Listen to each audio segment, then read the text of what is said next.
Veja no ICL Notícias, segunda edição. Patriota da Shopee. STF abre investigação contra Eduardo Bolsonaro por conspirar contra o Brasil nos Estados Unidos. E aqui nos Estados Unidos eles têm diversos instrumentos para agir. De carona com o Tigrinho, membro da CPI das apostas, Ciro Nogueira viajou para a Europa em avião de empresário das bets. Sangue nas mãos de Netanyahu. Massacre em Gaza deixa 52 mortos e Lula volta a denunciar genocídio do povo palestino. O ICL Notícias, o jornalismo verdade, está no ar.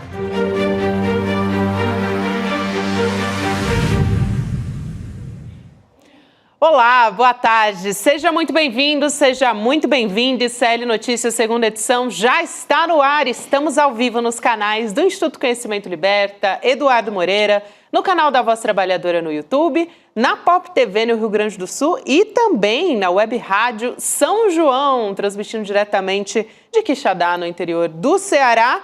E a gente já tem pauta quentíssima aqui no começo deste programa. Não é isso, Chico Sá? Meu Deus do céu. Boa tarde a todos e a todas. Gostei muito dessa chamada do Patriota da Shopee. É disso que vamos falar. É disso que a gente vai falar. Eu já vou chamar a Heloísa Vilela, porque ela vai ajudar a gente a entender toda essa história, né, Elo? Já chegou no Supremo Tribunal Federal e o Supremo abriu o inquérito para investigar o Eduardo Bolsonaro, que é o deputado que está aí licenciado porque está nos Estados Unidos, não é isso? Boa tarde, Elo, para você. Boa tarde, Gabi. Boa tarde, Chico. Pois é, esse inquérito foi instaurado há poucos minutos aqui no Supremo Tribunal Federal e já pede, no prazo de 10 dias, oitivas de Jair Messias Bolsonaro e do deputado Lindbergh Farias, líder do PT na Câmara. Por quê? Porque ele considera que Jair Messias Bolsonaro é quem está financiando a vida do filho lá nos Estados Unidos, uma vez que ele pediu licença e não teria direito à remuneração por 2 meses. Então, diz o Supremo que, já que o pai é que está financiando a vida do filho, ele tem que ser ouvido a respeito dessa movimentação do Eduardo Bolsonaro por lá. E Lindbergh Farias, porque foi ele que entrou com o pedido junto à PGR que investigasse as ações do deputado nos Estados Unidos, o que ele está fazendo lá, por que ele está agindo assim contra os interesses da nação. E a denúncia da PGR é muito forte. Ela diz que Eduardo Bolsonaro está nos Estados Unidos intensificando essa campanha dele para que o governo dos Estados Unidos adote sanções contra não só o ministro Alexandre de Moraes, mas também desde que a investigação aqui, o processo aqui começou a avançar, uma semana antes do pai dele virar réu, ele já estava com essa campanha a todo vapor e foi subindo o tom na medida que o processo criminal aqui foi avançando.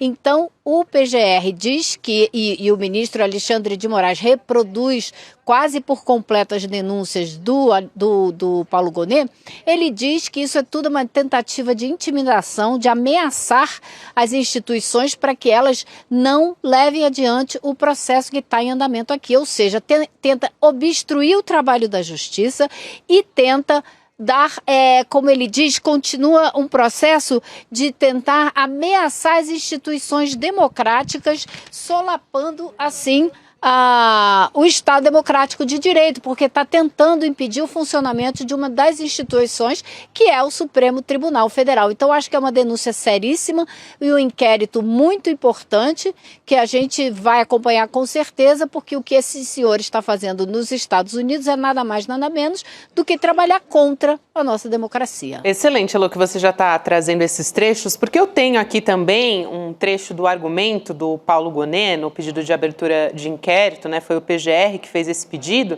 Aí ele mencionou, como você falou, as publicações nas redes digitais, né? As entrevistas que o Eduardo tem concedido. Até participou de uma quando o pai dele ainda estava no hospital e ele estava junto ali na live.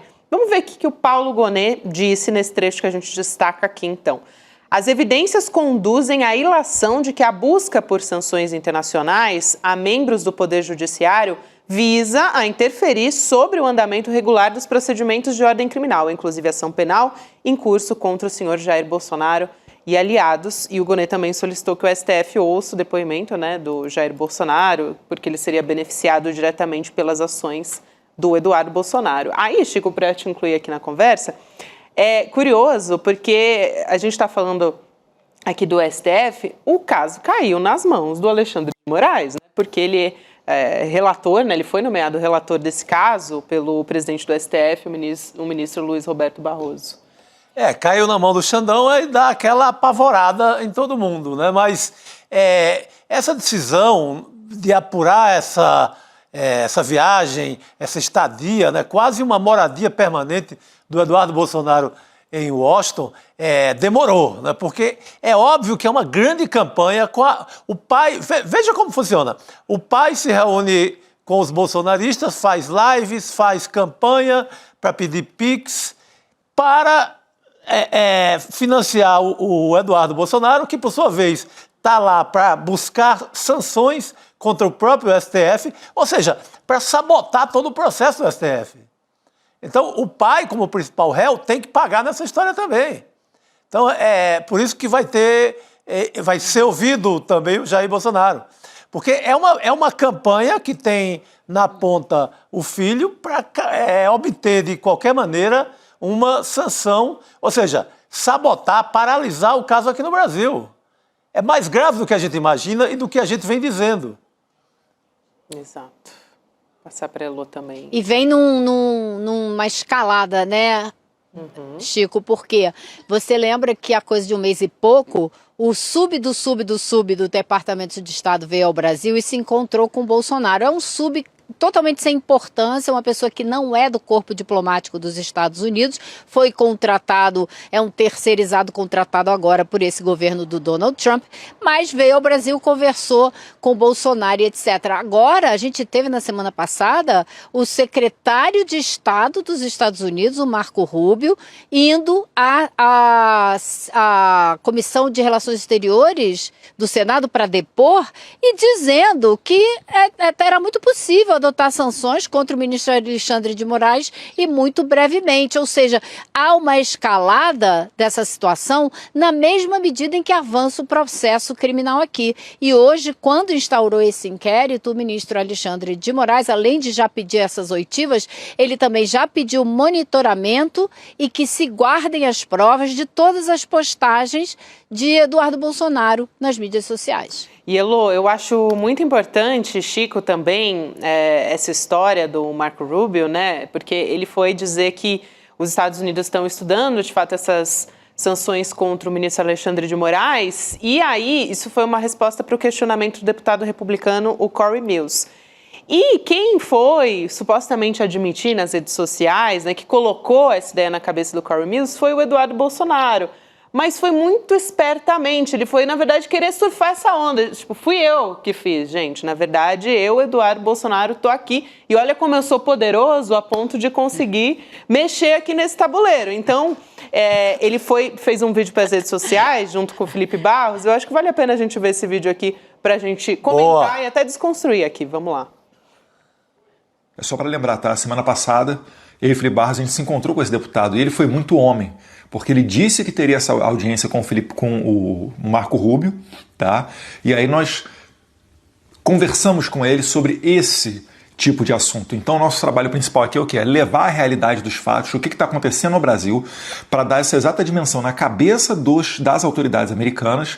E aqui nos Estados Unidos eles têm diversos instrumentos para agir, como a gente vai ver aqui, por exemplo, o caso da sanção. Então, deputado Corey Mills, minha melhor continência ao senhor que é veterano de guerra, que realmente cumpriu com a sua palavra e jogou aqui uma bomba atômica no Brasil. Elô e Chico... Olha, olha a expressão do cara, né? Quer jogar bomba atômica no Brasil. E é muito interessante, Elô, quero passar para você também, porque ele está assumindo essa autoria, mas, por exemplo, a Mônica Bergamo já publicou hoje na coluna dela que, na verdade, tem muito mais por trás. É o interesse das Big Techs e principalmente do Elon Musk. Então, calma aí, Eduardo Bolsonaro, calma.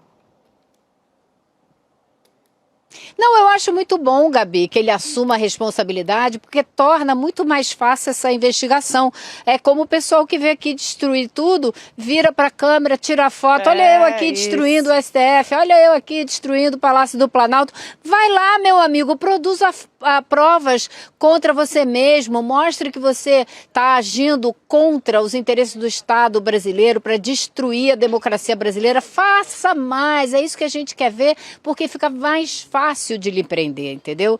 Então, agora, claro que existe muita gente interessada em destruir o governo democrático brasileiro, claro que tem, como teve também na Lava Jato. É a mesma coisa. Quem que aconteceu na Lava Jato se não foi um projeto também que contou com a participação de interesses estrangeiros para destruir a nossa democracia, afastar do poder o governo vigente no momento, destruir muito mais, destruir a nossa indústria de engenharia civil, porque estava ganhando contratos que os americanos já não estavam conseguindo ganhar e por aí vai. Então, claro que tem outros interesses, mas que tem esse senhor aí que está lá nos Estados Unidos tentando agir como cabeça de lança dessa jogada toda, tem também. Então, ele que continue produzindo provas, que a gente gosta mesmo de ver. Aliás, quem também está produzindo provas contra si mesmo nesse caso, Elô, muito boa essa sua observação, também é o Paulo Figueiredo. Total. Que foi para as redes sociais na hora também, para comemorar. Se orgulhar, né? A onda, né? Ele também. Ele foi se orgulhar do que está fazendo. Fica mais fácil, facilita bastante o trabalho do Supremo Tribunal Federal a partir de agora. A comparação de Elô é perfeita com o terrorista, ou quem foi quebrar o Palácio, quem foi quebrar o Congresso, quem foi quebrar o STF, e se filmou. Uhum. É Dona Fátima de Tubarão, de alguma forma. Exatamente. Não sei se a Elô também quer comentar. Eu queria trazer aqui o que disse o Eduardo Bolsonaro, viu, Elô? Aqui para trazer o que ele se posicionou nas redes sociais. Ele disse o seguinte, abre aspas, o processo no Brasil virou um meio de achaque. Um gangster faria igual, um mafioso faria igual. Eles estão deixando isso aí para todo mundo ver e a cereja do bolo é que eles estão empurrando, pressionando o Trump para estabelecer as sanções. Então, aí o posicionamento do Eduardo Bolsonaro, né, que tá, desde que foi, até antes de se licenciar, ele já estava fazendo viagem aos Estados Unidos, né, levando deputado com mandato, inclusive tudo, para ir, né, levar o papel e o processo que a extrema-direita quer articular e continua articulando contra o Brasil, né, Lu? Exatamente, ele faz isso não é de hoje, ele só está deixando o rastro todo bem documentado para a gente poder seguir, né? E para a Polícia Federal não ter muita dificuldade. Mas é muito, eu acho assim que é bastante complicada essa situação, é bastante séria, porque a gente tem um governo nos Estados Unidos agora que também não tem a menor preocupação com as leis, a menor preocupação com as normas, a menor preocupação com a relação entre os estados, que olha para o Brasil e para toda a América Latina como quintal, como eles descrevem e falam com todas as letras. Então, esse movimento do Eduardo Bolsonaro só vai provocar uma situação ainda mais complicada e pode provocar mesmo um problema diplomático muito sério do Brasil com os Estados Unidos, porque não será o Supremo Tribunal Federal que vai se defender sozinho nessa história. O governo brasileiro não vai permitir interferência do governo dos Estados Unidos. Então isso pode criar uma crise muito séria, muito complicada, num momento em que o mundo vive situações como é que a gente pode dizer, totalmente absurdas, que a gente não imaginaria que a gente estaria vivendo, e que essa pode se tornar mais uma. Então a gente vive um momento geopolítico muito complicado, onde a humanidade, apesar de estar gritando desesperadamente, não consegue que as autoridades parem com o genocídio em Gaza, não consegue resolver o problema da guerra da Ucrânia, porque as exceções são muitas, né? Então, o governo do jeito que está nos Estados Unidos, isso pode virar uma crise diplomática seríssima com o Brasil. Eu creio, Elô, que esse novo inquérito, que vem a partir da decisão do Paulo Gonet, da PGR, ele possa antecipar a prisão do Bolsonaro, porque veja, cria-se agora um laço que não havia dessa campanha do Eduardo Bolsonaro nos Estados Unidos com o pai, como sendo uma forma de sabotar o processo no STF. O processo que tem como principal réu o pai. Obstrução de justiça, Chico. Isso é um crime seríssimo. Exatamente, essa é a expressão mágica que estava faltando. Agora o Supremo tem ela na mão.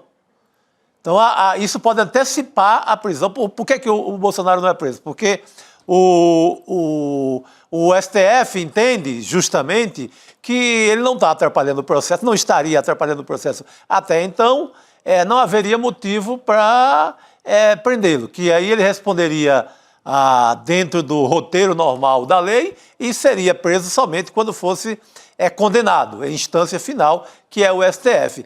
Com esse caso, você liga diretamente o Eduardo Bolsonaro ao pai, o pai como um fornecedor financeiro, né?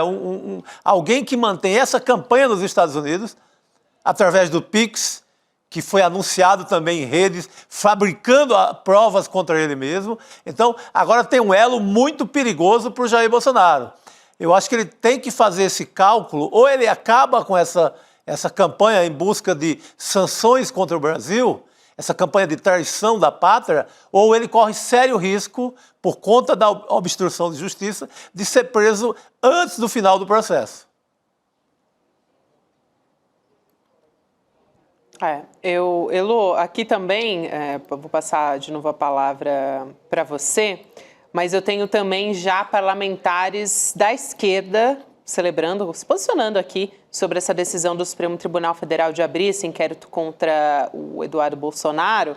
Vou trazer aqui, por exemplo, o Lindbergh Farias falando a respeito disso. Então, a gente vai colocar aqui na tela e eu vou ler aqui para vocês. Aqui já temos na tela. O sistema de justiça brasileiro está sob ataque externo, articulado por um parlamentar licenciado que age contra sua própria pátria. Eduardo Bolsonaro, mesmo fora do país, busca sanções contra autoridades brasileiras, tentando sabotar investigações contra os golpistas. Isso é traição à pátria e obstrução da justiça. O Brasil não pode tolerar esse tipo de comportamento. Importante aqui porque ele coloca também o contexto, né, que o contexto interno aqui do Brasil é de investigação de uma trama golpista e até de trama de assassinato no Brasil.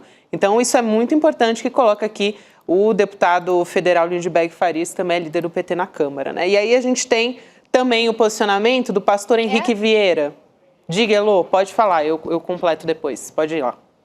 Não, eu só ia pontuar que esse inquérito, ele só existe porque foi uma iniciativa do deputado Lindbergh Farias, que fez essa representação junto à Procuradoria-Geral da República, ou seja, ele provocou a PGR e a PGR então fez esse relatório, enviou para o STF e o ministro Barroso decidiu abrir o inquérito e entregou para o Alexandre de Moraes ser o relator desse inquérito. Então, tudo começou numa iniciativa do deputado Lindbergh Farias. Excelente, Elô, essa informação que você traz aqui. Também o pastor Henrique Vieira se posicionou sobre isso. Ele disse: o Eduardo Bolsonaro, ele atua nos Estados Unidos para intimidar autoridades brasileiras e interferir nas investigações contra o seu pai. Isso é continuidade do projeto golpista de 2022. Olha essa observação. Não é exílio, é estratégia, sem anistia para os golpistas de ontem e de hoje. Democracia se defende com justiça. A Sâmia Bonfim também aqui para fechar a participação, né, que a gente encontrou aqui, a nossa equipe já encontrou sobre os parlamentares progressistas. A Sâmia diz: falso patriota, a PGR pediu que o STF investigue o Eduardo Bolsonaro por conspirar e atuar nos Estados Unidos contra o Brasil e nossas instituições.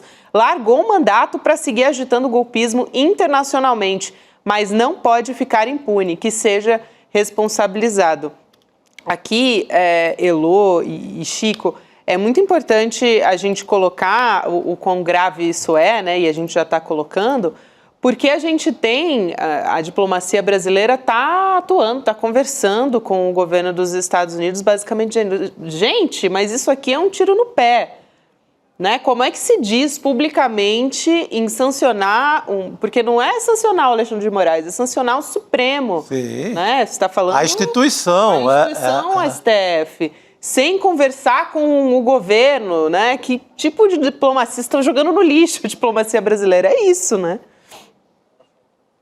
Mas por quê, né, Gabi? Se você olhar o histórico, e aí não vou nem falar de Donald Trump. Se você olhar o histórico do governo dos Estados Unidos, há quantas décadas eles mantêm um embargo a Cuba? Você pode falar o que você quiser dessa última eleição na Venezuela, mas muito antes disso, os Estados Unidos vêm tentando derrubar o governo da Venezuela insistentemente, tem um embargo absurdo contra a Venezuela, que não é por causa dessa última eleição, não. É por causa da intenção deles de tomar conta do petróleo venezuelano, de impedir que um governo de esquerda como o da Venezuela siga adiante, porque eles já faziam isso há muito tempo. Eles reconheceram Juan Guaidó como presidente da Venezuela, quando ele nunca foi eleito para absolutamente nada.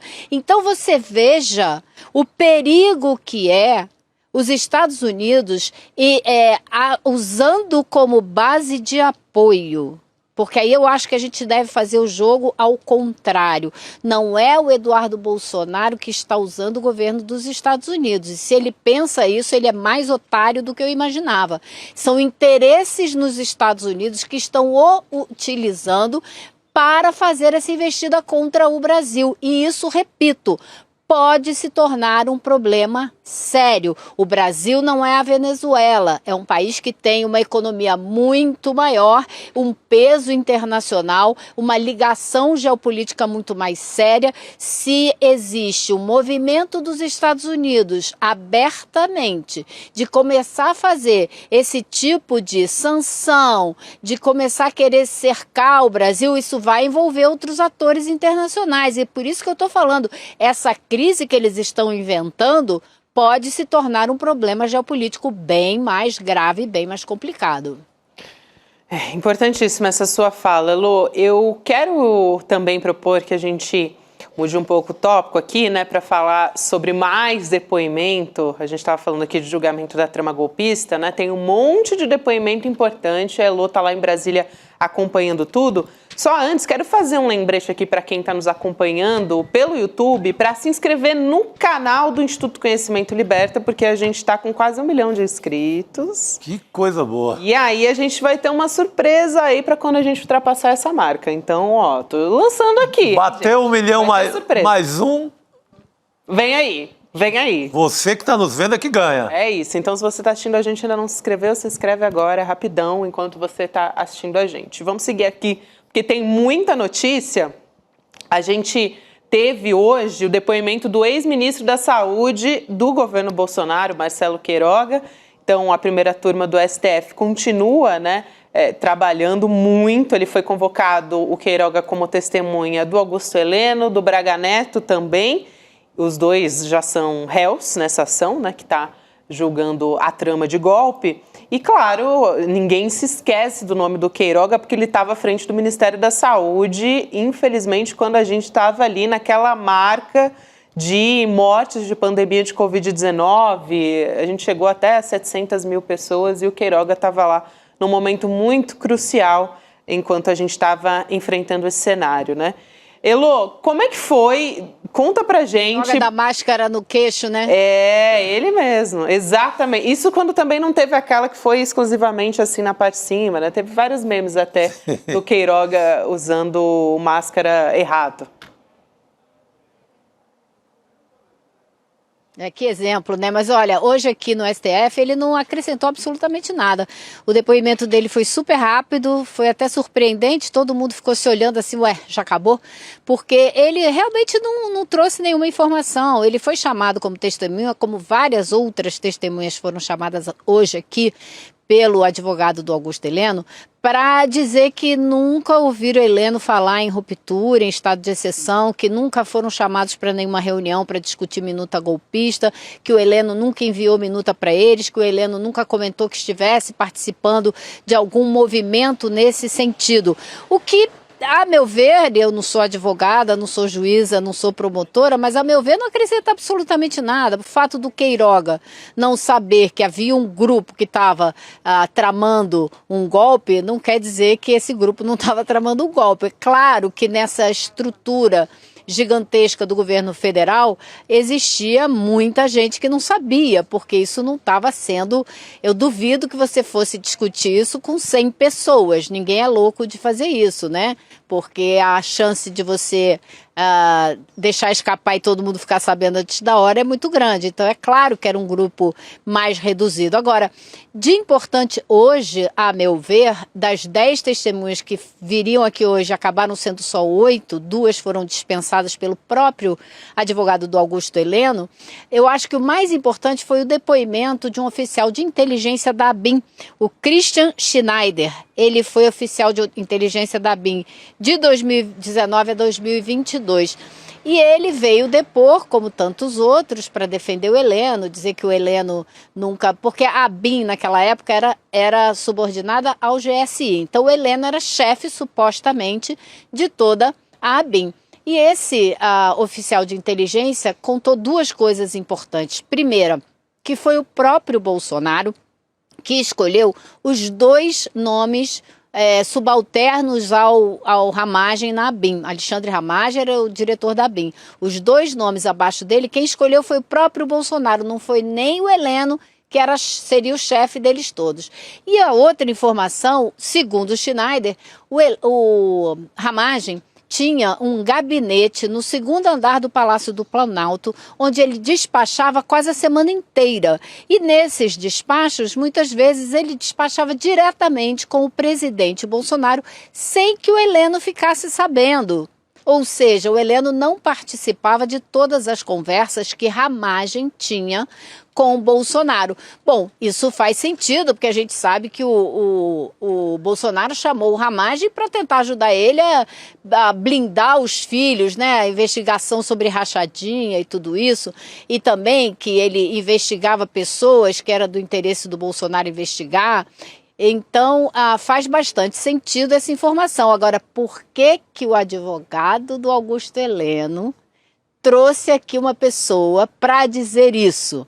Porque ele quer mostrar que o Heleno não apitava muito, que na segunda metade do governo Bolsonaro o número de reuniões que ele teve com o presidente diminuiu muito em relação ao primeiro ano, ou seja, tentar colocar o Heleno como uma carta fora do baralho a partir da segunda metade do governo Bolsonaro, para com isso dizer que ele não teria, se houve tentativa de golpe, se houve reunião para discutir minuta, que ele não participou de nada. Só que a gente se lembra muito bem da agenda que foi encontrada na casa dele, com todo o detalhamento de como deveriam ser feito, tudo que deveria ser feito para desacreditar as urnas, né, para solapar o processo eleitoral. Então, acho que ainda vai vir muita coisa por aí, mas hoje foi isso que ficou estabelecido. O Ramagem tinha acesso direto ao presidente da República, com ele despachava rotineiramente, sem a participação do chefe dele, que era o Heleno. Olha, Elô, análise importantíssima que você traz aqui sobre o Augusto Heleno. Esperto o advogado, né? Porque no governo o Heleno batia na mesa, eu prendo e arrebento, sou poderoso e tal. Agora diz, não, eu não valia nada, eu era apenas ali eu já estava de pijama ali, não apitava nada, muito esperto, mas não cola, né? É isso. Elô, obrigada demais por hoje, Elô, que vai continuar acompanhando esses... Aliás, Elô continua aqui com a gente, né? Quem entra aqui para nossa bancada é Rodrigo Viana. Eu estava me despedindo da Elô. Achei que ia rolar uma substituição, mas não, melhor ainda, vamos ficar com o time completo. É isso, vamos somar. Chega mais. Eu estava lembrando do Heleno, esse personagem que na campanha de 2018 fez uma gracinha numa convenção lá do partido bolsonarista, se gritar, pegar centrão, não fica um meu irmão, né? O que a gente poderia cantar para eles agora, né? Na porta do quartel, talvez. Se gritar, pega golpista, também não fica um, né? Não fica um. Se gritar, pega ladrão, golpista, não fica um. E aí o Heleno faz de conta que ele não está nesse grupo, né? Ele que era tão cheio de graça, né, Elo? Agora está escondido ali. A Heloísa até trouxe uma descrição, né, de que durante a fala do advogado dele, ele às vezes aparecia assim atrás, meio discreto, não queria botar muita cara na tela, porque são depoimentos colhidos por via remota. Não, né? ele passou, Rodrigo. Ele tentou passar assim meio agachado atrás do advogado dele. Aí foi que a gente viu que ele estava presente acompanhando toda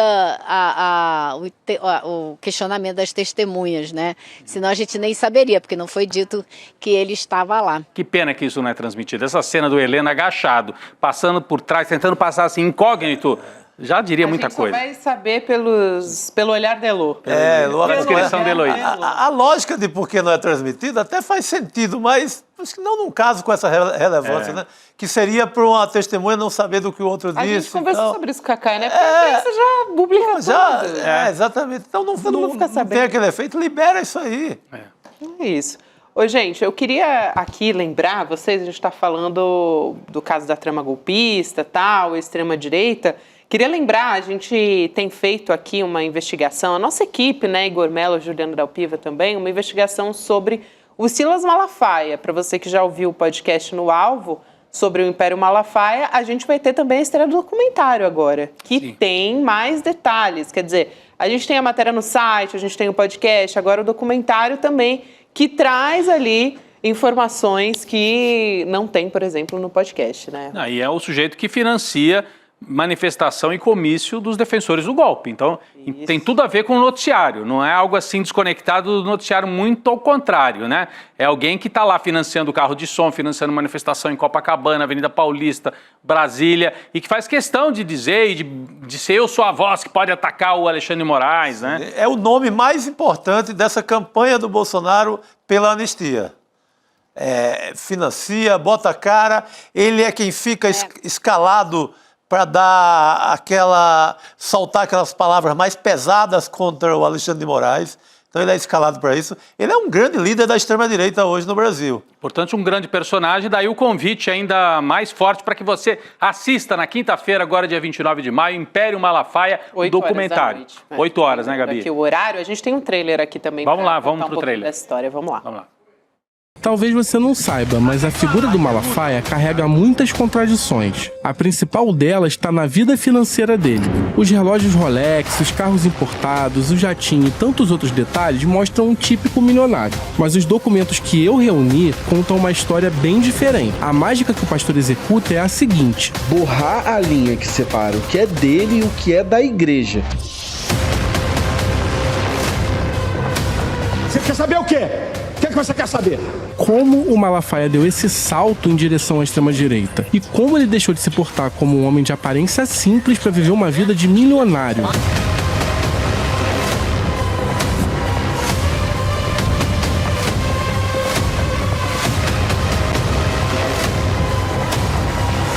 Posso cravar isso por causa de um outro documento que permanecia escondido até hoje e eu vou revelar para você com exclusividade. Não faz isso não, cara. Entender quem Silas Malafaia é de verdade. Vocês estão com informação aí que eu tô até admirado. Eu tô até admirado. Faz isso não, cara. Faz isso não, cara. Revela não.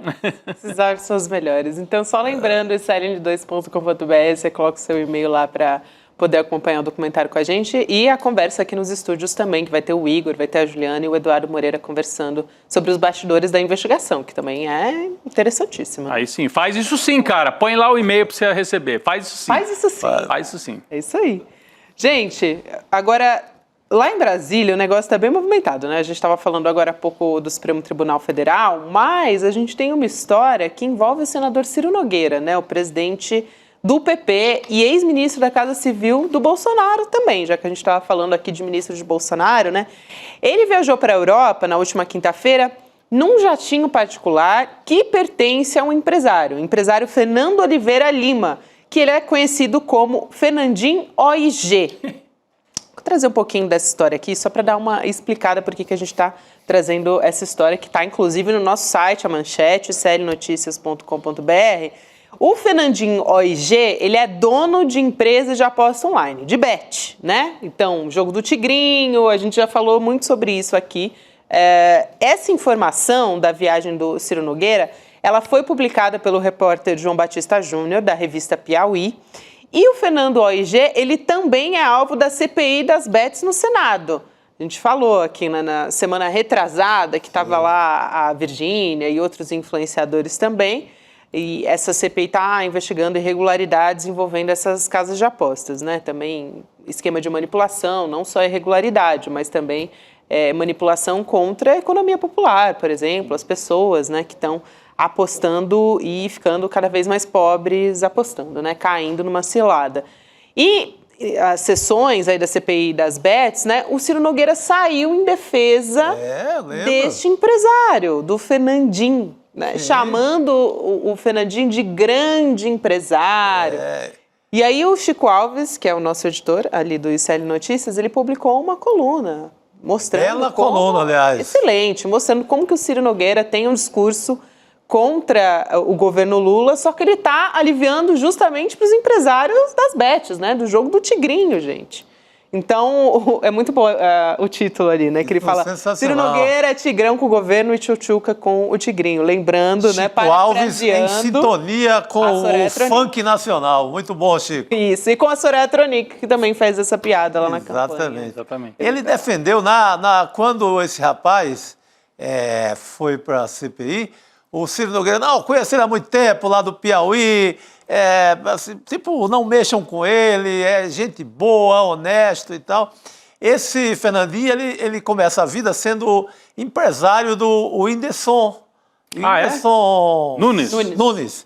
Então, influenciador. Ele começa aí, lá no Piauí ainda, ganha algum dinheiro e entra nessa jogatina. Ele é um dos principais. Ele leva também, não é só o Ciro Nogueira que anda nas asas das betes, não. O Cássio Cunha, o Cássio do Supremo, o Cássio... Nunes Marques. Muito bem, Rodrigo. O Cássio também viajou. Quando tem aquele aniversário do Gustavo Lima, na Grécia, quem leva o Cássio, o ministro Cássio do STF, é o Fernandinho também. O Fernandinho. E vai outra turma no avião do próprio Gustavo Lima, do avião do cara da Bet lá de Campina Grande, que estava também no rolo, mas esse sujeito já estava na parada. O Cássio Nunes Marques também é do Piauí, se não me falha a memória. É do Piauí. Piauí, então é a turma do Piauí. A turma do Piauí. O Fernandinho leva ele também nas asas das bets. Então, é esse cara poderoso que conduz ministro do STF, um senador, né? É esse sujeito que está aí na onda das bets. É isso, para passar a palavra para Elô, né? Elô, não é a primeira vez que o Ciro Nogueira está misturando ali a política com os interesses próprios, né? Não é. E o Ciro Nogueira brigou muito de acompanhar o que eu pude acompanhar dessa CPI. O Ciro Nogueira brigou muito para tentar ser o presidente dessa CPI. Ele queria presidir a CPI. Só que ele não conseguiu. Ele queria presidir para quê, né? Não preciso explicar, tá tudo explicado. Então, como ele não conseguiu, ele nunca aparece. Ele apareceu no dia do depoimento desse empresário, ou seja, ele fez com esse empresário o que ele queria fazer com a CPI inteira, que é blindar os empresários que estão sendo investigados, especialmente os amigos dele. Como ele não conseguiu ser o presidente, ele desistiu, ele nem aparece. Agora tem lá o doutor Irã, que também não ajuda muito a CPI a caminhar para frente. Ele, inclusive, retardou muito o começo do funcionamento da CPI. Eles perderam aí mais de 30 dias de saída. Então, é uma briga muito grande para tentar fazer com que essa CPI realmente investigue o que ela quer investigar. Elô, eu estava falando aqui sobre os interesses particulares, né, para a gente relembrar uma história que foi divulgada pela nossa reportagem, né, com exclusividade, um áudio de abril desse ano do Ciro Nogueira conversando com investidores da Faria Lima, né, e ali ele estava vendendo uma ideia de que o presidente Lula não ia ser candidato à presidência, que tinha uma queda de popularidade que era irreversível, enfim. Uma coisa assim, claro, não surpreende ninguém que o Ciro Nogueira, que um grande agente do Centrão, esteja fechado com a Faria Lima, né? Mas a gente também se acostumou a naturalizar essas coisas, né? Então a gente tem aqui o áudio para a gente relembrar essa história. Vamos ouvir mais uma vez? Vamos lá. Por favor, importante. Agora não vai ser candidato. certeza que não vai sair da vida pública depois de uma trajetória de tantas vitórias com uma derrota em que ele tem possibilidade de perder até no próprio Nordeste. Então, acho que é irreversível a questão da popularidade dele. Acho. Eu faço pesquisas qualitativas e as pessoas não veem mais capacidade do Lula de transmitir otimismo, esperança na vida delas. Não tem mais essa capacidade. Isso está muito claro, inclusive, não falo nem no resto do país, mas inclusive no Nordeste. Veja, as pessoas já estão em efeito um pouco baile. As pessoas não têm mais expectativa desse atual governo. É um governo velho, né? É o Ciro Nogueira que se cuide, porque tem eleição para o Senado e um dos projetos que o governo federal tem, através da sua articulação política, mas aí nesse caso a articulação política do partido, PT, né, do partido Lula, é que ele não consiga se reeleger para o Senado, né, porque ele tem que garantir a reeleição dele para o Senado. Não tá tão simples assim o Ciro Nogueira continuar no Senado Federal. E só, Elô, uma informação a mais, né? Esse áudio a gente trouxe aí, a Gabi explicou, é de abril, exclusividade do ICL, mostrando ele ali se confraternizando com a turma da Faria Lima e inclusive prometendo, se for a votação aquele projeto de cobrar muito imposto dos ricos, eu vou tentar ajudar vocês, né? E ele conseguiu. E ele fez. Ele incorpora ao projeto, ele sobe o teto. Era de 50 mil para cima. Ele sobe, acho que para 100, 150. É para pegar só os mais ricos mesmo. Então ele consegue, ele promete a Faria Lima e consegue. Ele entrega. Bom, isso aí essa é a ideia, essa é a proposta dele, né? Não tem nada resolvido, porque isso aí é relatoria do outro, né? Que maravilhoso, que é o Arthur Lira também. Isso vai dar muita briga ainda, mas esse é o objetivo deles. Exato. É livrar a turma da grana, que é a turma que financia eles, né? Tudo confraria aí entre amigos. Eu acho que a eleição de qualquer candidato que dispute com o Ciro Nogueira tem que pegar esse áudio e mostrar para a população de que lado o Ciro Nogueira está. O Ciro Nogueira está ao lado do 0,01% da população que ia ser afetada por essa medida. Poucas mil pessoas, né? E não na maioria da população. Então, acho que isso aí é a principal arma que qualquer candidato tem contra o Ciro Nogueira. Tem que ser muito bem trabalhado. Muito bem. Eu queria propor aqui, gente, a gente está com a Heloísa Vilela, né, que foi até a Cisjordânia desde o início acompanhando esse genocídio em Gaza. E a gente tem mais informações a respeito disso. Infelizmente, eu vou trazer um caso, assim, mais um caso, né, escabroso. A gente tem mais uma ofensiva de Israel atingindo Gaza. A Defesa Civil de Gaza diz que esse novo bombardeio de Israel matou pelo menos 52 palestinos, né? Está escalando desde a semana passada até, e tem um caso bastante chocante, que eu acho que é simbólico da gente trazer, que é a morte de 9 dos 10 filhos de um casal de médicos após um bombardeio de Israel na sexta-feira. Então, as crianças tinham entre 7 meses e 12 anos de idade. Vocês imaginam isso, gente? De 10 filhos, morreram 9 crianças, portanto, a gente está falando aqui. Aí, só para trazer o posicionamento do presidente Lula, eu já quero passar rapidamente a palavra para a Elô, mas o presidente Lula se posicionou sobre isso, denunciando, não é de hoje que o presidente Lula denuncia o genocídio lá em Gaza, né? E lamentou, claro, a morte das crianças também. E ele disse: já não se trata de direito de defesa, combater o terrorismo ou buscar a libertação dos reféns em poder do Hamas. O que vemos em Gaza hoje é vingança. O único objetivo da atual fase desse genocídio é privar os palestinos das condições mínimas de vida com vistas a expulsá-los de seu legítimo território. O presidente Lula também, né, Elô, falando de uma nova fase de um genocídio, né? Muita gente tem falado sobre isso. Não, você imaginar... Eu não sei, Gabi, eu não consigo imaginar perder um filho, que dirá perder 9 de uma vez.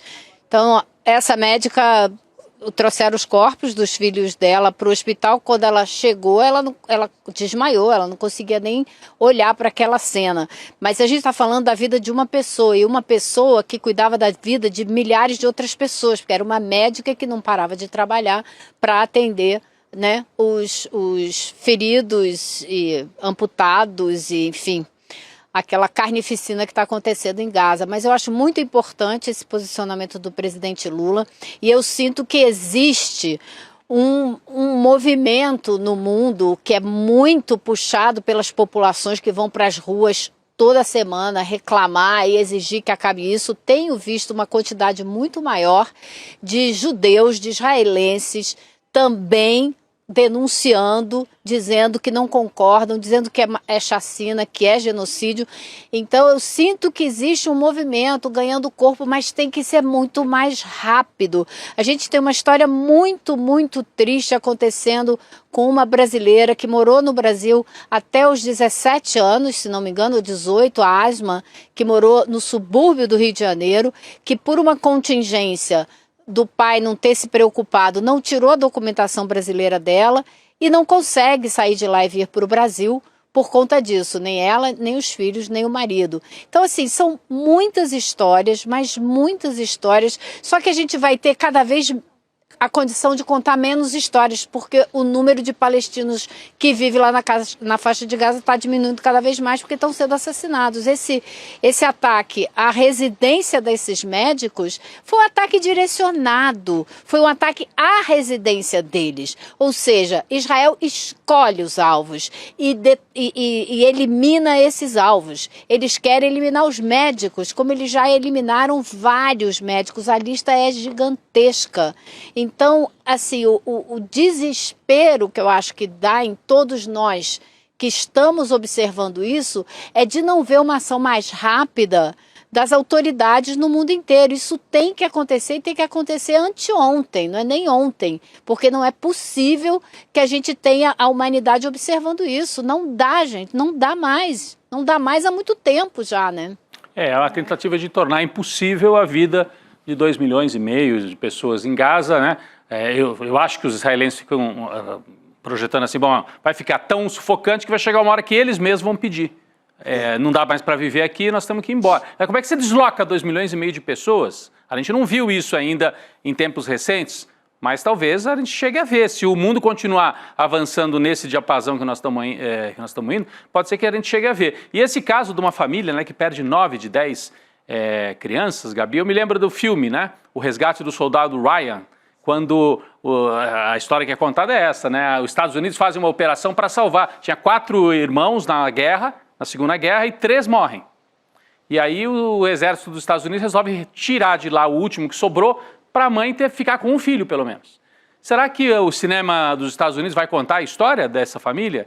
Das 10 crianças assassinadas, as 9 foram assassinadas por um exército apoiado por Washington, diretamente apoiado, municiado, né, legitimado. Então são assassinatos em série de crianças apoiados pelos Estados Unidos. Eu duvido que a gente vai ter um filme contando essa história. E mais, Rodrigo, se contasse essa história, isso não mudava a opinião pública dos Estados Unidos?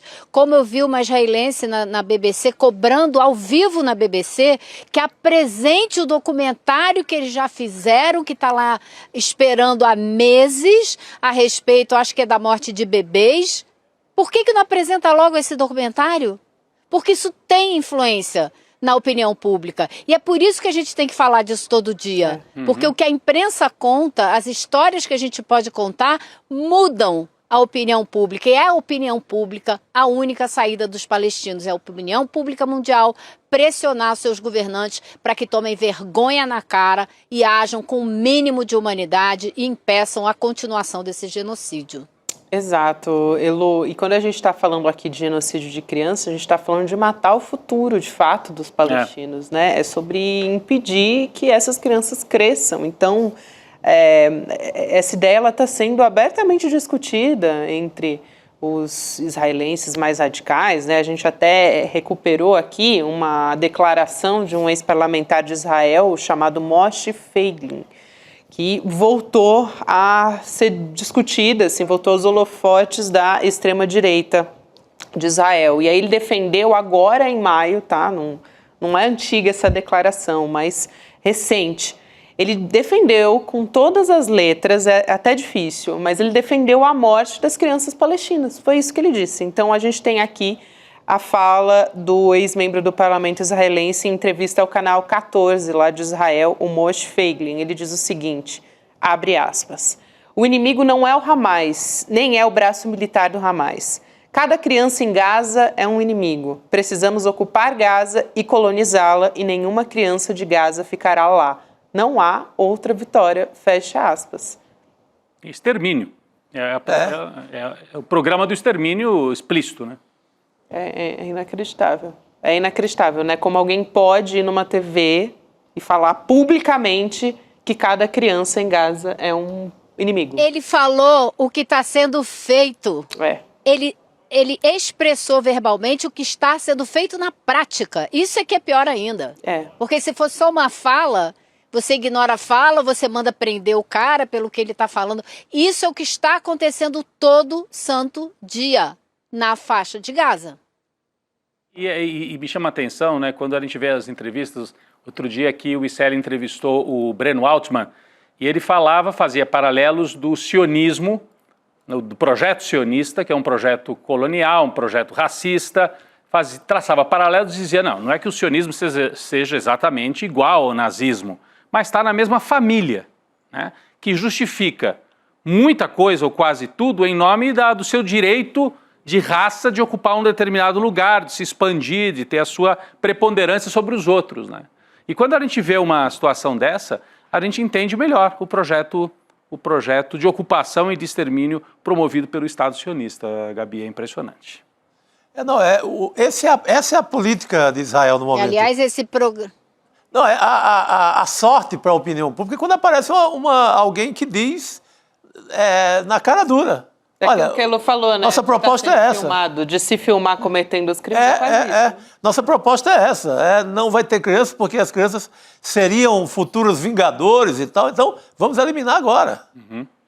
É a solução final, né? A solução final, como os nazistas, no primeiro momento, não começaram já exterminando os judeus, né? Trancaram em campos de concentração, isolaram das outras partes da sociedade, depois usaram como mão de obra para o esforço de guerra, e aí, num momento seguinte, partiram para a solução final, que era o extermínio. Sim. E é o que Israel está promovendo agora, a solução final, extermínio. Nós estamos assistindo o extermínio de uma população inteira na faixa de Gaza. Quando o presidente do Brasil falou que era um genocídio, parte da comunidade judaica e da imprensa tradicional ficou muito ofendida. Como é que o Lula tem coragem de acusar Israel de estar cometendo um genocídio? Nós estamos assistindo. Qual é o nome que se dá a isso aí? Né? Não tem outro nome. Qual é o nome que se dá a matar bebês, né? Crianças, é isso. Eu também, na semana passada, a Elô tocou num ponto muito importante, mas eu queria até reforçar, porque na semana passada a professora Aline Clemecha veio aqui no Em Detalhes, no ICL, e falou sobre a importância de países em conjunto imporem sanções econômicas, enfim, dar uma resposta de fato a Israel. Não é um país individualmente, ou enfim, o Reino Unido, alguns países da União Europeia. Não, todo mundo, né? É isso, Elô, que você falou, já passou da hora, né? A gente viu o apartheid, a história do apartheid, gente, foi essa. Tem lição da história aí, né? O boicote que foi feito à África do Sul, com a exceção dos Estados Unidos e da Grã-Bretanha, até o ponto que eles não puderam mais ficar de fora, né? Mas é isso, o mundo todo tem que se unir para fazer com que isso aconteça, porque senão não tem como, né? Eu acho que o caminho, ela tem toda a razão. E esse programa do Lindenner, o Provocação Histórica com o Breno Altman, foi uma lição, foi maravilhoso, recomendo, foi muito bom. Provocação Histórica desta última semana, entrevistando o Breno Altman, dando uma aula sobre o que é o sionismo, né, a ideia do sionismo e a que ponto que nós chegamos aqui no Brasil, Gabi. Eu quero agradecer a Elô também. Elô, muito obrigada por hoje e, enfim, a sua contribuição aqui é sempre muito importante também, conversando sobre esse genocídio, né, que a gente está acompanhando todos os dias em Gaza e a gente precisa continuar falando. Então, obrigada, querida, e até a próxima. Valeu. Boa noite, pessoal. Boa noite, Elô. Obrigado. A gente dá uma respirada aqui, né, para falar. Aliás, a gente está falando aqui de Gaza. Uma pessoa que a gente conversa muito também, né, além da Elô Vilela, que esteve na Cisjordânia, mas que acompanha dia e noite, é o Jamil Chad, né? Sim. Que vem, aliás, conversar com a gente daqui a pouco também. Hoje é dia de Jamil, aqui no CL Notícias segunda edição. Ele veio no Chico Pinheiro Entrevista, gente. Ele vai estar no Chico Pinheiro Entrevista hoje, às 7 horas da noite, logo depois do N2. Então, você está aqui acompanhando a gente, já fica na sequência, porque vai ter o Jamil presencial aqui no estúdio, conversando com o Chico Pinheiro. É um privilégio, né? No dia que gravou, encontrei o Chico Pinheiro nos corredores, estava entusiasmadíssimo, porque disse que foi muito bom. O Jamil é um cara com larga experiência no jornalismo, né? Coberturas internacionais. Mais 70 países, apenas, no currículo. E agora está no lugar mais certo possível para fazer, né, dar a contribuição numa bela cobertura também, que é essa decadência do Império Americano. Então tá no lugar certo. E a entrevista, olha, é para valer. Eu vou aproveitar que você disse isso e vou chamar um trechinho aqui. Vamos lá. Por favor. Bora lá.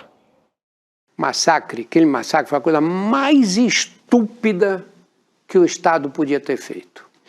Esses idiotas que ficam dizendo, mataram um pouco, são ignorantes. Mataram 111 só. Gente, como vocês viram, não foi o Jamil Chad que apareceu, foi o nosso querido Drauzio Varela. Que outra grande entrevista, passada, né? Gente, vale a pena acompanhar também. Foi na semana passada a entrevista com o Dr. Drauzio Varela. A gente está separando aqui o trecho com o Jamil Chad do Chico Pinheiro Entrevista. Esse sim é o de hoje. Drauzio foi na semana passada. Vale a pena, óbvio, também acompanhar todas as entrevistas. Tá lá no YouTube, é do Drauzio já, né? Isso, já tá lá no YouTube.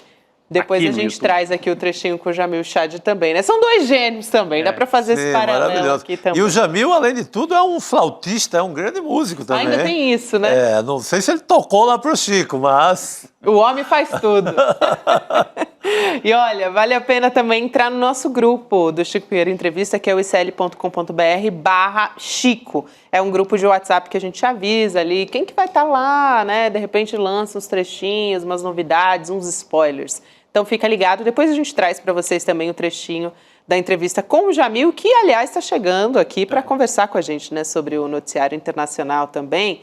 A gente falava sobre Gaza.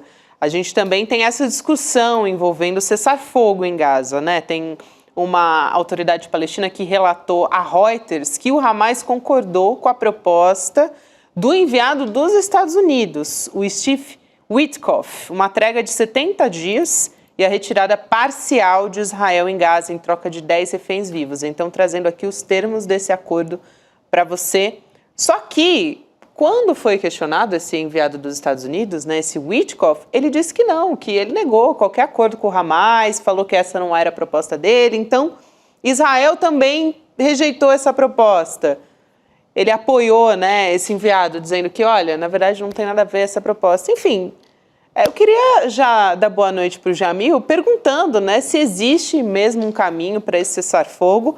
E que confusão é essa, né? Como é que isso foi anunciado? Depois ele disse que não foi esse o termo do acordo. Enfim, vamos entender essa história. Jamil, boa noite. Boa noite, Gabi. Boa noite a todos. Muito bom estar aqui com vocês. Eu estava colocando a situação de Gaza, é absolutamente dramática. Não é só dramática porque a violência ela continua, né? Só para a gente colocar aqui em números, nos últimos 7 dias, foram mais de 700 mortos em absolutamente uma semana. Ou seja, aquela ideia de que não, já é uma guerra que, né, não tem tantas vítimas, etc. Não é nada disso. Ela continua extremamente violenta. E aí o que nós temos, que você está citando, Gabi, é uma história muito reveladora, eu diria, da confusão que o próprio governo Trump vem estabelecendo nessa negociação. Vamos dar alguns passos para trás.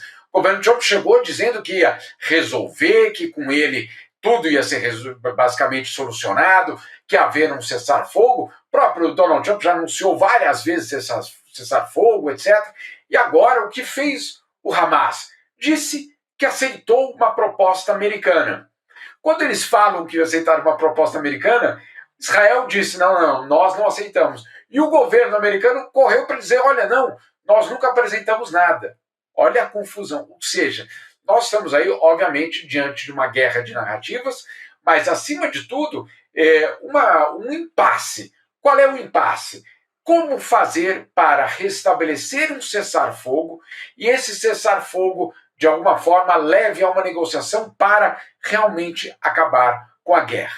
Fica, de ambos os lados, uma situação extremamente, eu diria, incerta. Do lado do governo de Israel, a pergunta que é a pergunta-chave. Quer dizer que se devolver todos os reféns, acabou a violência? Será? Esse é um primeiro ponto fundamental. Do lado do Hamas, até que ponto qualquer tipo de acordo vai ser de fato cumprido. Então o impasse é total, o impasse é absoluto, por exemplo, na tentativa de, obviamente, fazer com que negociações possam acontecer, e enquanto isso, Gabi, pessoas continuam morrendo. Eu queria trazer aqui apenas alguns dados oficiais, coletados pela própria ONU, pela OMS, pelas outras organizações internacionais, para a gente entender que não existe uma normalização do conflito em Gaza. Olha só esses números, Gabi. A OMS, por exemplo, a Organização Mundial da Saúde, acredita, ou pelo menos faz um cálculo, de que no total, desde outubro de 2023, no ataque do Hamas, 700 ataques de Israel contra hospitais em Gaza foram realizados. 700. Só nas últimas 2 semanas, quase 5% de todos esses ataques foram basicamente aconteceram. Outro dado fundamental: de todos os hospitais de Gaza, 94% deles, 94% de todos os hospitais de Gaza estão ou danificados ou totalmente destruídos. 94%.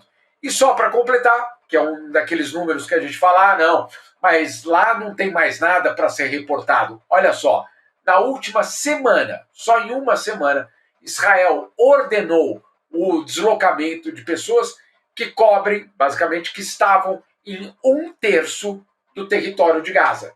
Ou seja, aquela ideia, Gabi, de que não, que está tudo resolvido, que agora há uma espécie de normalidade, que eventualmente cai um míssil aqui ou ali, não é nada disso que está acontecendo em Gaza. Em Gaza, desde março deste ano, há uma intensificação absoluta da guerra, e não só uma intensificação, um impasse total na negociação. Sabe o que me chama a atenção, Jamil Chad, mais uma vez, obrigado pela sua presença aqui, os atores, né? Quem é que poderia chamar, por exemplo, uma conferência internacional? Os BRICS, eu não vejo assim uma movimentação forte, né, por lado da China, da Rússia. O Brasil até tem se manifestado. A África do Sul vinha se manifestando, aliás, vinha denunciando o genocídio. Por isso que o Trump fez aquele contra-ataque, aquele teatro contra o presidente da África do Sul, para constranger o presidente da África do Sul, um país que não tem tanto peso assim, mas tem algum, sim, tem algum, mas que não tem tanto peso, que vinha falando no massacre e tal. Então, Brasil, África do Sul, mas China, Rússia, né, as grandes potências europeias não estão se posicionando. Tinha que ser convocada uma conferência imediatamente, né, se a ONU não faz, os BRICS não poderiam ou podem fazer, tomar diante disso? Você acredita que pode vir alguma coisa? E por que China e Rússia não avançam mais nisso, não tomam uma posição mais firme de questionamento do que está sendo promovido, do massacre promovido por Israel, Jamil? Rodrigo, você tem toda a razão. Em primeiro lugar, a África do Sul, como você colocou, claro, ela não é decisiva. Ela tem muito mais um impacto, eu diria, simbólico. Afinal, de contas, um país que saiu do apartheid denunciando um outro apartheid. Então, é simbólico, ela, vamos dizer assim, tem lugar de fala. Se alguém, nesse contexto, tem lugar de fala, justamente a África do Sul, ao denunciar um apartheid, no caso, em Gaza, na Cisjordânia e toda a região. Agora, qual é a grande dificuldade? Em primeiro lugar, pelo menos a avaliação de que uma convocação de uma reunião multilateral, de uma reunião internacional, de uma cúpula, que não envolva Estados Unidos e Israel, eventualmente vai ser só mais uma cúpula para, de uma certa forma, fazer com que líderes possam ir dormir tranquilos, né, ou pelo menos com uma consciência limpa, olha, eu fiz a minha parte, sem que uma solução seja, de fato, levada adiante. Por muito tempo, Rodrigo, essa foi a percepção. Até que, nos últimos meses, ficou insuportável a situação e alguns países começaram já a costurar uma cúpula internacional em julho, em Nova York, justamente para dizer o seguinte: olha, vamos lá, não dá mais. Quanto de destruição precisa existir para que o mundo reaja? Então, qual é o plano? E essa é, vamos dizer assim, a tentativa de fazer isso até julho. Você criar uma espécie de consenso internacional, convocar essa cúpula para Nova York. Em Nova York, você basicamente dizer: olha só, o mundo é a favor da criação de um Estado palestino seguro e que possa existir. A verdade, não estão aqui nessa reunião nem americanos, nem israelenses. Mas sabe o que? Praticamente um consenso internacional. Então, é uma tentativa justamente de colocar pressão. Olha só que curioso, a gente fala muito na criação do Estado de Israel, né? Em 1947, 1948, a resolução da ONU 181, a famosa resolução aprovada por Oswaldo Aranha naquele momento, e que cria o Estado de Israel. Olha só como foi a votação naquele momento, Rodrigo. 33 países a favor, 13 contra e 10 abstenções. Não teve unanimidade. Ou seja, não foi unanimidade. A ONU, a Assembleia Geral da ONU era muito menor. O processo de descolonização não tinha acontecido. Então, a ONU era um órgão muito mais restrito em número de países. Insisto, 33 países a favor, 13 contra e 10 abstenções. E ainda assim foi criado o Estado de Israel. Então, imagine só uma cúpula eventualmente em julho, com 191 países a favor e só 2 contra. Né? Então, essa é, obviamente, a tentativa. Claro, isso tudo põe esses números revelam algo muito concreto da política internacional. Não é quantos, é quem. Né? Exatamente. E aí, obviamente, é outro debate. Exatamente, ainda mais quando a gente tem Estados Unidos, né, envolvido quase nessa... a mesma coisa. Eu acho que o ato falha foi providencial, né? A mesma história. Ô, Jamil, agora, qualquer medida teria que incluir também até um boicote comercial, né? Algo de não negociação de produtos, fim de qualquer intercâmbio econômico. Porque eu creio que se ficar só na palavra e na nota conjunta, etc., também não vai resolver, né? Que é o que foi feito com a África do Sul. Que foi feito com a África do Sul. A apartheid incluiu isso, exatamente. Bem lembrado, Rodrigo. Isso, perfeito. E, Chico, você tem toda a razão. De fato, o que se discute além da declaração, porque declaração a Corte Internacional de Justiça já fez. Declaração já foi feita pelo Tribunal Penal Internacional. Então, o que mais nós podemos fazer? Uma das propostas, que não dá para dizer hoje se ela vai vingar ou não, é que você tenha pelo menos um embargo em relação às armas. Pelo menos armas. Né? Pelo menos um boicote em relação às armas. Que isso já seria, obviamente, bastante significativo. Aí, claro, você pode ter aquela chiadeira da indústria bélica, etc. Mas nós estamos num momento, e eu acho que a Elo colocou, e eu tentei trazer alguns números aqui, que não há mais espaço para você justificar nada. Né? Mas olha o que o Hamas fez. Sim, ninguém está apoiando o Hamas.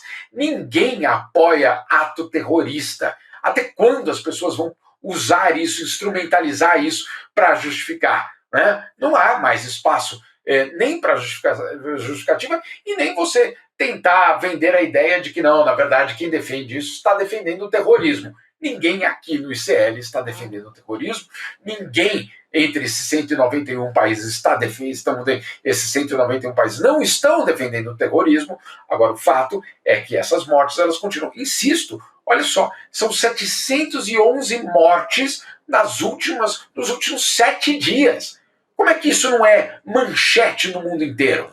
Né? Como que nós estamos absolutamente normalizando um massacre?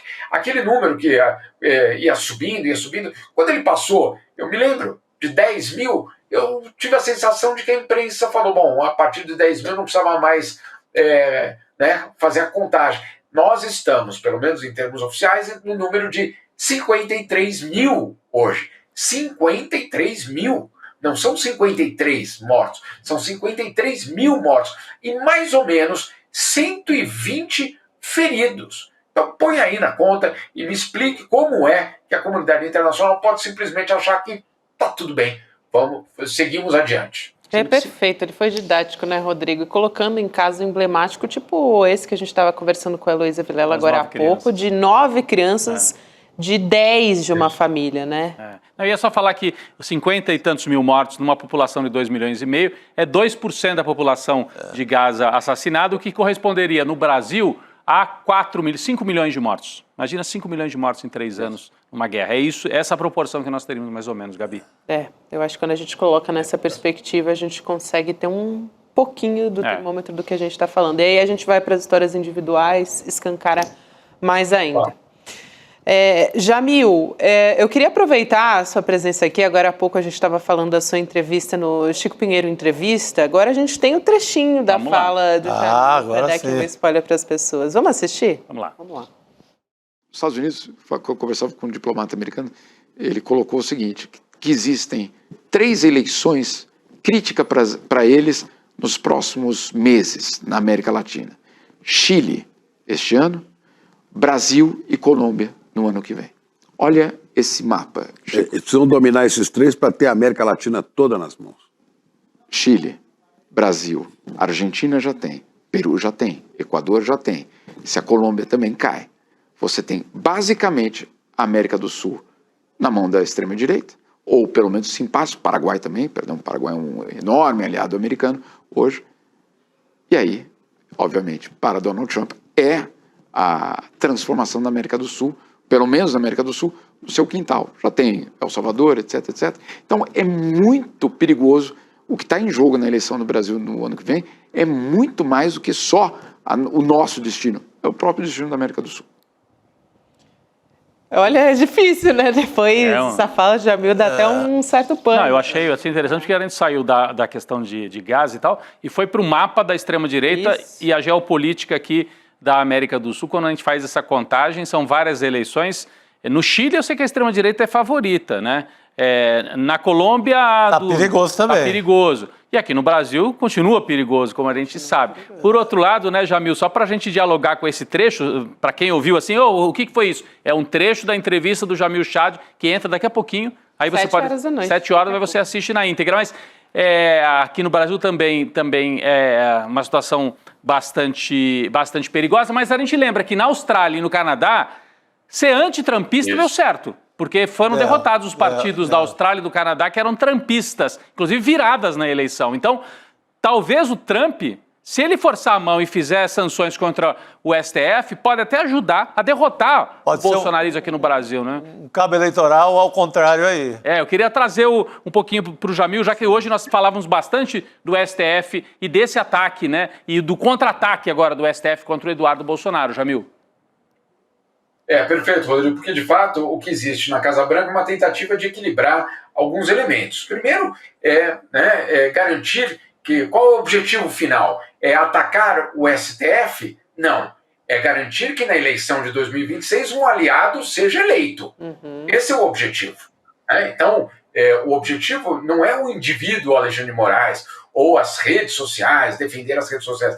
É mais do que isso. É a eleição. Isso é o caminho. Então, qual é a sintonia que tentam estabelecer? Tá bem, olha só, se nós fizermos isso, se adotarmos medidas contra o Alexandre de Moraes, e Alexandre de Moraes não é um indivíduo, não é um cidadão brasileiro, e ele representa, e o governo brasileiro tem dito isso, um ataque institucional. É um ataque contra uma instituição da República no Brasil. Não porque ele é uma instituição, não é isso.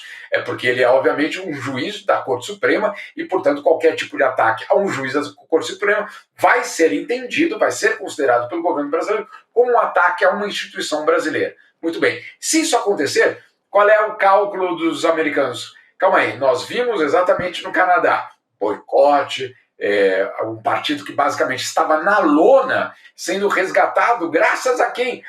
Ao Donald Trump apoiar o outro candidato, né? Na Austrália, a mesma coisa. Na Alemanha existe, inclusive, o medo da extrema-direita, e quando o Elon Musk entra para apoiar a extrema-direita alemã, o que há do outro lado é uma conscientização de, opa, isso está ficando muito perigoso, nós vamos para o outro lado. Então, dentro da Casa Branca, o equilíbrio é esse. Como fazer para mostrar que nós estamos presentes, mas sem ir muito longe Porque se nós formos muito longe, o que vai ser criado no Brasil, como seria em qualquer outro país do mundo, é uma grande aliança de partidos, de esquerda, de centro e talvez até daquela direita ainda não contaminada pelo bolsonarismo, se é que ela existe ainda, um grupo que poderia dizer, não, calma aí, aqui não.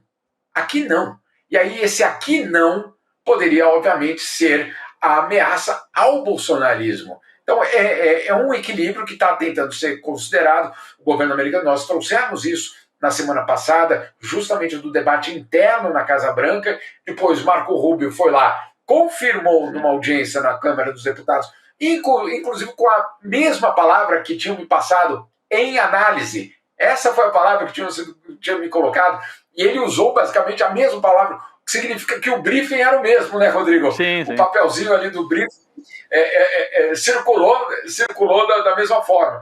O governo americano agora avalia se isso vale a pena ou não vale a pena. Não descarto que aconteça, não descarto. Olha só o que Trump já fez na África do Sul, com o próprio Zelensky, com tanta gente aí pelo mundo. A humilhação que faz parte da política externa americana com Donald Trump é humilhar o adversário, humilhar o outro lado. Mas o cálculo é esse, calma aí. Se nós humilharmos, a gente vai sair ganhando ou perdendo? E essa é a questão central. É fundamental essa fala de Jamil, até porque a gente já tem um novo alvo do Donald Trump, né? Toda hora a gente tem um novo, agora é o Putin, né? Ele publicou nas redes sociais contra ele porque o Donald Trump criticou o Vladimir Putin depois dessa nova ofensiva na Ucrânia. Então, é ser considerado o maior ataque aéreo, né, desde o início do conflito. Então, ele foi para a rede social para falar mal até do Putin, né? Ele disse que o Putin está completamente louco, criticou também o Zelensky, mas vou aqui ler toda a fala do Donald Trump, porque é interessante aqui para a gente conversar. Ele diz o seguinte na rede social dele, a Truth Social. Eu sempre tive um ótimo relacionamento com o Vladimir Putin, da Rússia, mas algo aconteceu com ele. Ele ficou completamente louco. Ele está matando desnecessariamente muitas pessoas e não estou falando apenas de soldados. Da mesma forma, o presidente Zelensky não está fazendo nenhum favor ao seu país falando do jeito que ele fala. Essa é uma guerra que nunca teria começado se eu fosse presidente. Ali ele puxa a sardinha para ele mesmo, né? Essa é uma guerra de Zelensky, Putin e Biden, não de Trump. Estou apenas ajudando a apagar os grandes e feios incêndios que foram iniciados por incompetência e ódio grosseiros. Então, ele ainda por cima coloca a culpa no Biden, né? Assim, enfim, porque, claro, ele vai puxar a sardinha. Bom, de fato começou no governo Biden a guerra, né? Mas ele aproveita para atacar o Putin, coisa que ele não tinha feito tão frontalmente ainda, né, Chico? Sim, ele não tinha tocado dessa forma até agora. Dessa forma. Agora, isso é para valer, Jamil, porque a gente sabe que o Trump mantinha relações aí com a Rússia, foi até acusado disso, enquanto o Biden era acusado, né, de ter o filho envolvido com os ucranianos, né, inclusive em jogadas comerciais, etc. Então, é para valer esse ataque do Trump ao Putin? Essa é a primeira pergunta. E sinaliza uma mudança, então, dos Estados Unidos nesse momento? Olha, Rodrigo, essa é a pergunta que todos os americanos estão fazendo. Todos os atores políticos americanos estão tentando entender. Primeiro, se Donald Trump está desistindo do Putin, né? Essa é a primeira pergunta. Segunda, se aquela ideia dele de que em 24 horas a guerra terminaria, porque a campanha eleitoral foi isso. Ele falou que em 24 horas eu terminarei com a guerra na Ucrânia. Essas 24 horas estão durando, né, Rodrigo? Tá longa. Por quê? Porque existe, obviamente, da parte dos europeus, um alerta ao Donald Trump, dizendo, olha só, a sua amizade, o seu relacionamento com Putin, até o momento, não está dando resultado. Então, qual é a estratégia? Porque nós sabemos qual é a estratégia em relação à Ucrânia. Aquele acordo sobre minerais, convencer a Ucrânia a abandonar uma parte do seu território, a Crimeia, né, deixar para os russos, basicamente. E para os russos, qual é o pedido? Ou qual é a condição? Então, não fica claro o que é, basicamente, hoje a relação entre Donald Trump e Vladimir Putin. Estamos todos esperando para saber se isso foi uma postagem de domingo, né, que você está mais distraído, etc., ou se tem algo por trás mais sério. O fato é que fica muito claro que aquela estratégia... Estou aqui brincando, né, gente? Estou aqui sendo irônico em relação à postagem de domingo, não é isso. Mas, para deixar aqui muito claro, o que todos estão observando é que, na verdade, quem é o grande, eu diria, manipulador, o grande articulador é o Putin, né? Que conseguiu, do lado de Donald Trump, em primeiro lugar, garantir que ele tirasse qualquer tipo de credibilidade em relação a Zelensky. Zelensky hoje não tem a mesma estatura que tinha antes de Donald Trump chegar, né? O Trump zombou do Zelensky, destruiu basicamente a reputação do Zelensky. Então ele consegue isso. Consegue também adiar de forma indefinida qualquer tipo de negociação. E enquanto isso, a Rússia continua bombardeando. Tudo leva a crer que o grande, vamos dizer assim, negociador dessa história, como o Trump gosta de dizer, ele é o grande negociador, o grande articulador, o grande manipulador e talvez o grande negociador não esteja na Casa Branca, e sim no Kremlin.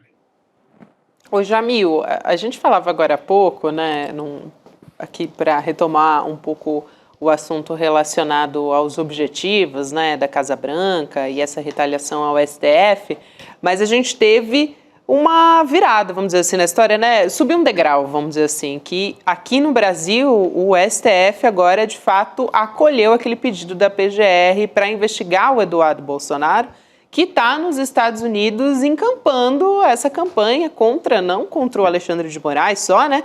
Mas contra o STF. Eu queria te ouvir sobre isso, porque no fim das contas, né, claro, o objetivo é muito maior, mas o Eduardo tem falado abertamente sobre isso, vai nas redes sociais, já surfa a onda. O próprio Paulo Figueiredo também foi, né? Assim que o Marco Rubio disse, a gente está sim avaliando as sanções contra o ministro Alexandre de Moraes, os dois já levantaram a mão, né? Não, fui eu que articulei, gente, fui eu que articulei aqui com a extrema-direita dos Estados Unidos.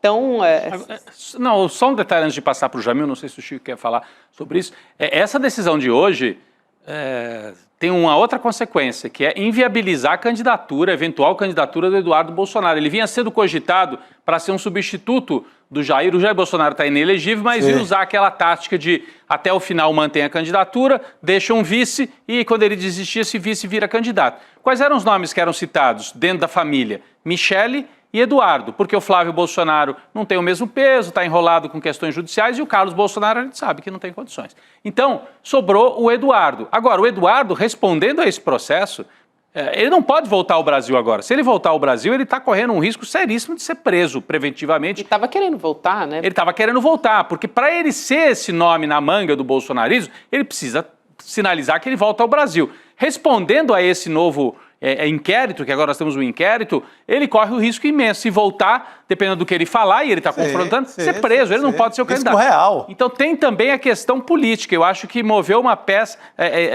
a mais foi eliminada. O Tarcísio deve estar gostando até disso. Tarcísio e a Michele ainda, que está sobrando no jogo. E a Michele estão sobrando no jogo. Mas acho que a pergunta da Gabi não era tanto da política nacional, eu só trouxe esse elemento a mais para o Jamil comentar a questão realmente desse embate, que agora tem de um lado o Eduardo Bolsonaro segue na pressão, ele já subiu a aposta hoje, mas de outro lado ele é um investigado no STF, Jamil. Tem toda razão. E de fato, já na sexta-feira, o líder do PT na Câmara dos Deputados, a liderança do PT na Câmara dos Deputados, já havia feito a solicitação à PGR para que abrisse um inquérito em relação ao Eduardo Bolsonaro. E de fato, olha, eu posso estar enganado, e por favor, se historiadores aqui estiverem presentes, me corrijam, eu faço questão. Mas eu não me lembro de um deputado eleito na democracia brasileira sair do país para fazer campanha contra aquele país, né? Contra as instituições daquele país. Nós tivemos, por exemplo, durante o governo de Jair Bolsonaro, sem dúvida nenhuma, grupos progressistas circulando, tanto na Europa como nos Estados Unidos, para alertar justamente sobre um ataque que poderia acontecer contra a democracia brasileira. E eles estavam certos. Os ataques aconteceram, a tentativa de golpe era real, né? Está tudo provado com documentos. Ou seja, havia um alerta à comunidade internacional sobre o risco de uma ruptura democrática no Brasil. Dessa vez é diferente. O que Eduardo Bolsonaro está fazendo no exterior é vender a ideia de que existe uma suposta ditadura no Brasil, que essa ditadura está prejudicando e está criando situações de prisões arbitrárias, de prisioneiros políticos, como ele chama. Ele mesmo fala que são sequestrados pelo Estado brasileiro, etc. Quando a gente sabe muito bem que essa é uma narrativa absolutamente falsa. Dizer que isso é uma opinião, perdão, não temos como aturar uma apresentação dos fatos dessa forma. O que a Procuradoria-Geral da República está dizendo é basicamente isso. O que ele está fazendo no exterior é uma ameaça às próprias instituições brasileiras e à democracia brasileira. Vamos dizer assim, a base disso tudo. Cada vez que ele levanta a mão para dizer, não, fui eu mesmo, ele faz como aqueles que invadiram o Congresso Nacional. Fazem selfie deles mesmos, né, cometendo um crime. Ele está fazendo... Ah, não, mas ele tem todo o direito... Você tem, obviamente, todo o direito de fazer a campanha que você quiser, desde que, em primeiro lugar, seja baseado em fatos, 2, não ameace a democracia no Brasil. O que ele está fazendo é baseado em, obviamente, desinformação, e o resultado que ele deseja é uma ruptura, basicamente, no Estado de Direito no Brasil. Então, não há nenhuma dúvida de que você está vendo algo extremamente sério. O que eu fico surpreso, e eu insisto cada vez que eu escrevo sobre isso, eu faço questão de colocar essa frasezinha nas matérias, Paulo Figueiredo, vírgula, neto do último presidente do regime ditatorial no Brasil. É ele que está defendendo a democracia? É isso mesmo? Ou estou enganado, ou me perdi em alguma parte da história aqui, Chico? Me explica, porque eu não estou conseguindo entender como que alguém que foi o neto, e que ele coloca, inclusive, nas redes sociais dele, eu sou neto de um presidente brasileiro, ele esqueceu de dizer que era de uma ditadura? Só isso, ou né? Convenientemente desapareceu? É isso, Jamil. Obrigada demais por hoje, querido. Valeu, até a próxima. E vamos vê-lo agora, viu, Jamil? Vamos vê-lo agora com o Chico Pinheiro. Sai Jamil, entra Jamil. O Jamil que foi também pesquisador da Comissão Nacional da Verdade. É outro trabalho importante do Jamil que a gente ressalta tanto o lado mais dos furos jornalísticos. Não vamos esquecer esse trabalho importante também da Comissão da Verdade. Bem lembrado. Valeu, Jamil, a gente vai te acompanhar agora. Só uma coisa, o Chico é tão, outra dimensão, que eu pus até uma camisa, vocês podem ver. Nobreza total. O Chico Pinheiro ele tá falando. Sim. Bom demais, gente. Valeu, Jamil. Bom demais, então quero só lembrar de você acompanhar a gente no canal do Instituto Conhecimento Liberta e se inscrever no canal para poder acompanhar entrevistas como essa que a gente vai Porque ver tá agora. perto de bater em 1 milhão, não é isso? Sim, tá e aí, batendo 1 milhão, ultrapassando a marca de 1 milhão, a gente tem surpresa aqui. Eu não vou contar, só quando a gente bater Tá quase lá, tá quase no milhão. Vamos nessa, então. Tá pertinho. Chico Sá, Rodrigo Viana, amanhã a gente está de volta. Boa noite para todo mundo. Gente, vamos de Chico Pinheiro, entrevista com Jamil Chad. Valeu. Opa.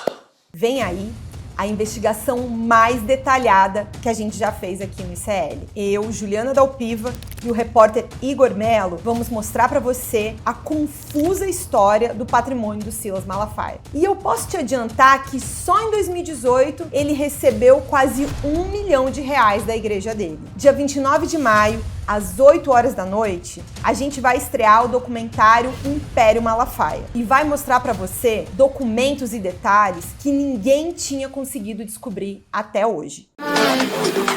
Don't waste my time. Na loja Sou ICL você encontra camisetas, canecas, mochilas e bonés que carregam ideias.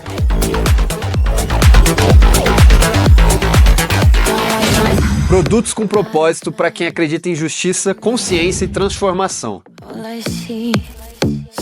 Vista, use, leve a luta com você. Acesse souicl.com.br e escolha o que representa você. ICL, souicl.com.br, tá tudo lá.